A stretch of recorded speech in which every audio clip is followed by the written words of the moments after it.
Hallelujah. Breaking news in the garage area. NASCAR has settled with Michael Jordan and Front Row Motorsports. Whew. Deep breath, everybody. Well, let's talk about it. Let's break it down for just a little bit. Once again, breaking news in the garage area. NASCAR has settled with Michael Jordan and Front Row Motorsports. I don't know what it looks like. These settlement agreements could be private. I know we all are nosy. I want to know who got what, but it's fair to say that Michael Jordan and Front Row Motorsports got what they wanted, or else they would not have settled. Just think about it that way. They got what they wanted, or else they would not have settled, or they righted the ship. What that means is the teams are going to get more TV money, right? Because that's what they really wanted. And, they most likely got permanent charters, maybe an evergreen permanent charters, meaning that, like Roger Penske said, when NASCAR does good, everybody does good. When NASCAR does bad, then everybody gets less money. So, this morning we did Coffee with Kenny, and that's the very first thing we said. Hey, there could be a settlement because the judge said to the jury, could you give us an hour? I might be able to save you 2 hours. But we all thought, well, it looks like the sport's going to be saved. You can see it in my face. I'm happy. Man, oh man, what a son of a bitch that has been, huh, race fans? Okay, so let's just talk a little bit more about what I think they got. Okay, now we're at a bar. Now we're at the local gas station, and everybody's going to come up to me, and they're going to say, Herman, what do you think Michael Jordan and Front Row, what do you think they got? Well, I think I just kind of said most of it. I think we're going to right the ship. I think NASCAR is going to, they were at a low percentage of sharing revenue. Okay, so I think the teams are going to get more money. I think they're going to get permanent charters. And the permanent charters, what do you mean permanent charters? Well, Jim France was worried that if I gave you all permanent charters, what happens if I can't give you the money that I promised you 7 years ago? Well, they said, no, it don't work. We understand it don't work that way. If your TV contract is less, then the teams will get less. Evergreen, ebb and flow, right? So, man, oh man, how about that something? Now, okay, let's go this way. Why did they settle? Well, I think it's right in front of us.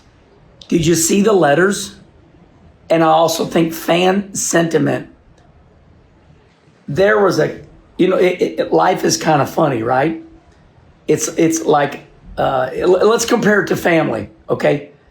Now listen, I love my family. This is not about me, but I know a lot of people that don't like their family members, right?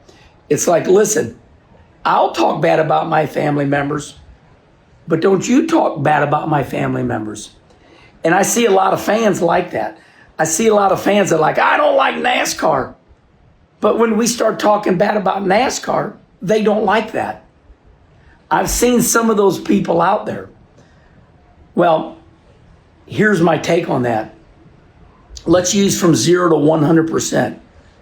It was like 95% of the fans could clearly see that NASCAR was not being fair. I mean, the media, and I think these are my keys. When Jim France and Steve Phelps kept saying, I don't know, I don't remember. Come on, guys, let's de-bullshit this a little bit. When Jim France and Steve Phelps said, I don't know, I don't remember, that means they don't want to talk about it. That was not good, okay? That's key number one. When your leaders, when the owner of NASCAR and the president at that time, Steve Phelps was the president at that time. By the way, this is a key takeaway, what I'm going to say. Steve Phelps, when I see you, I'll give you a hug. But buddy, if you got a job after this, I'll be shocked. I don't know how you're going to ever overcome that. I'm going to steal one out of Mark Martin's page. How does NASCAR overcome this? I think I'm going to answer that right now. How does NASCAR overcome this with the fans that are so angry? Number one, show humility. Do a big press conference and say, look, this is behind us. You know, we had a misunderstanding. We've corrected it. And get all these car owners to come out now and go, look, we're happy with NASCAR. We had a family dispute, just like all of you have family disputes, and we fixed it.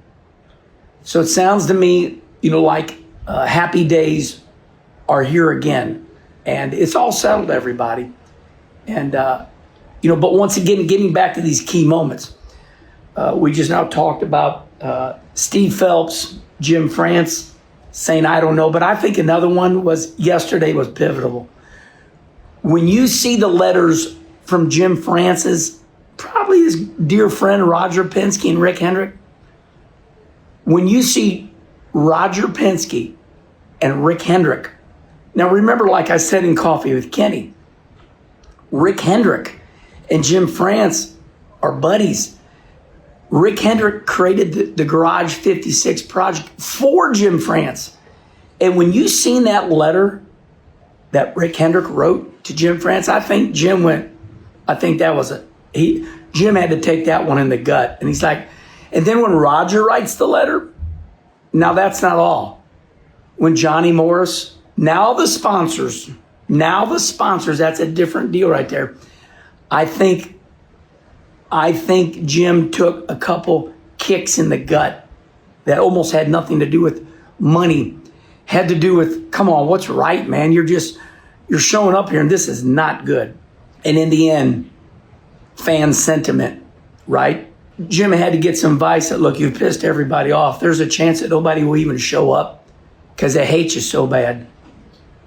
Take your loss and move on. Listen, let me throw the dagger in my back just to show you. I've been fired before. Okay, so Furniture Row, they fired me, said I couldn't drive. Well, guess what happened? Not 6 months later, they hired me back and they said, Kenny, we were wrong.